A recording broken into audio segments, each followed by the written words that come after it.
지도를 차지함으로써 오늘날 대한민국의 기초를 그때 만든 것인데 그 힘의 원천이 내부 단합이었다 이렇게 봅니다. 내부 단합. 이 문제가 한국에서 가장 지금 어려운 문제입니다. 어려운 문제. 어떻게 하면 내부 단합을 할 것이냐 하는 그런 관점.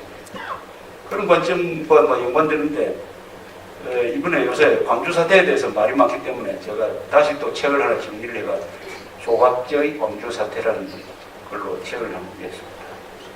이 광주 사태에 대해서는 제가 이 자리에 몇 번 이야기를 한 적이 있습니다만 될 수 있는 대로 이런 화제로 삼기를 좀 꺼려 했습니다. 이 쟁점이 많기 때문에. 다만 이건 절대 가만히 있을 수 없다고 할 때 몇 번 문제 제기를 한 적이 있습니다. 그게 이제 2007년에 화려한 휴가라는 영화가 나왔을 때 그 화려한 휴가를 내가 보니까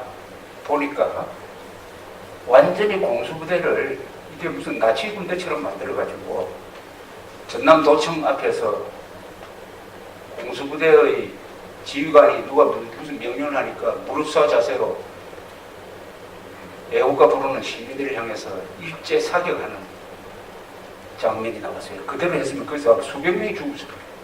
그 영화대로라면. 더구나 이건 영화니까 뭐 너무 심각하게 보지 마세요라고 해놔서 몰라도 영화 시작할 때 이 장면들은 다 사실에 기초합니다라고 이렇게 써놨더라고요.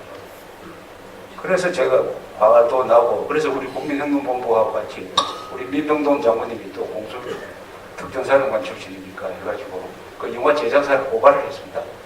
고발하는 기자회견도 하고 한 거 다 기억나시고 그때 다 무혐의 처리됐어요. 검찰에서 무혐의 처리.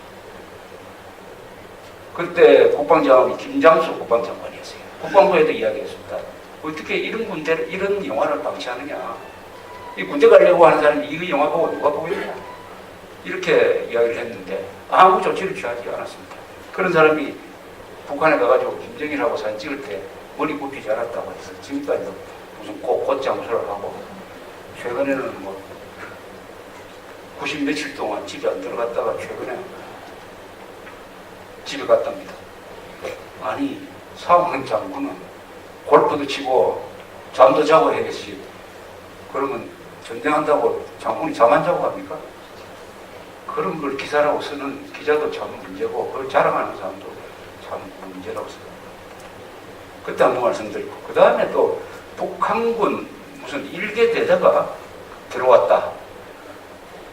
공수부대 광주에 들어와서 그 사람들이 광주의 교도소도 들고 무기고도 들고 그 사람들이 한 거다. 뭐 이렇게 또 주장하는 이 탈북자가 나타났습니다. 2006년부터 그런 주장이 있었어요. 근데 그 주장하는 사람을 내가 만나가지고 한 시간 딱 이야기해보니까 이거는 믿을 수 없다는 판단을 했습니다. 그때 재향문인회에서 이 문제를 공식적으로 제기하려고 해서 제가 말렸습니다. 이건 믿을 수 없다. 나중에 역으로 당할 수가 있다. 그런데 저는 이렇게 그 소문이 확대될 줄 몰랐습니다. 아주 커졌어요. 그래서 믿는 사람이 많아졌어요. 믿는 사람이 많아졌습니다. 드디어 종편에 등장했습니다. 드디어 광주까지 왔다는 사람도 나왔어요. 이러니까 이제 광주 쪽에서 또 들고 일어났어요. 그래서 TV조선에서 채널 A에서는 사과 방송을 하고 TV조선에서는 사과를 하지 않고 그 주장을 검증하는 식으로 취재를 했습니다. 탈북자들이 주장하는 게 맞는지 안 맞는지 검증을 딱 해보니까 그 사람들이 주장하는 게 다 부인이 됐습니다. 수십 명의 확인 안 된 시신이 망월동에 묻혀 있다고 주장을 했는데 기자가 확인해 보니까 6군지 5구가 있답니다. 그 중에 당시에 금시한 거 보면 한 사람은 어린애하고 해가지고 북한군하고 아무 관계가 없다. 행방불명자가 지금 기록이 처음에는 40명이었는데 요새는 한 70명으로 늘었더라고요. 그 사람들 보상받은 기준입니다.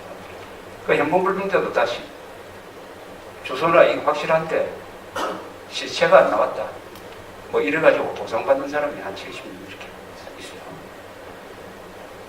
그러니까 이 문제는 정리가 됐습니다.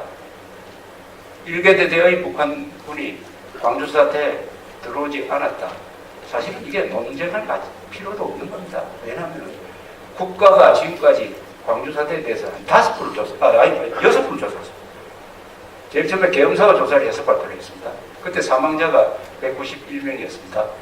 군계엄은 27명 죽었습니다. 그 191명 안에 포함되어 있어요. 그 다음에 1985년에 북에서 막 떠드니까 윤석민 국방장관이 다시 국민한테 보고를 했습니다. 두 번째죠. 1988년에 50 청문회가 있었어요. 그때 또 조사가 국회 차원에서 이루어졌습니다. 그 다음에 1995년입니다. 김영삼 정부 때 서울지검과 국방부 검찰부가 합동으로 또 조사를 했습니다. 고발 사건으로서 조사를 했습니다. 그 다음 또 한 번 더 했어요.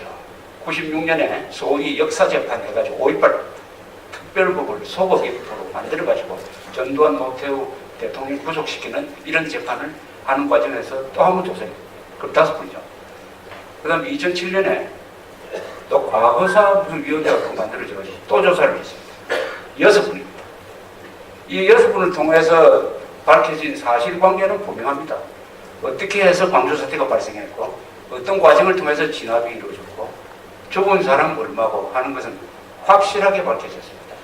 한국에서 일어난 사건 중에서 김여리의 대한항공 폭파 사건만큼 정확하게 밝혀져 있습니다. 사실관계에 대해서는 의문이 없습니다. 사실관계에 대해서는 의문이 없습니다. 그러나 해석은 의문이 있죠. 왜 그걸 그렇게 진압을 했느냐, 그 진압 행위가 과연 대란이냐 하는 것은 앞으로 계속 쟁점이 있을 것이라고 생각합니다. 이 광주 사태는 저와